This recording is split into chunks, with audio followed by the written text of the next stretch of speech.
কাকা কেমন আছেন? অনেক রোদ।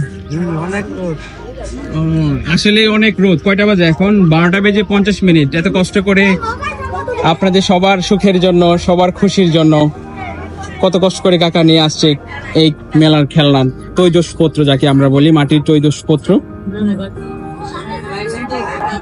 কাকা এখন এই মাটির পুতুল একটা দাম কত? এটা মাত্র 10 টাকা। এটা মনে হয় আগেও 10 টাকা ছিল না? জিনিসপত্র এত দাম, তারপরেও আপনি এত কম দামে দিচ্ছেন। আসলে সরকার আপনাদেরকে দেখা উচিত যে এই যে আমাদের বাঙালির যে ঐতিহ্য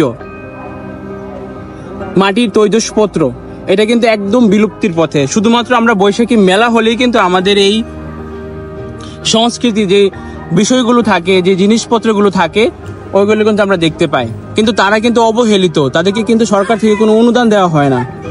কিন্তু তারাও কিন্তু এই আমাদের বাংলাদেশের সংস্কৃতিটাকে কিন্তু তারা ধরে রাখছে।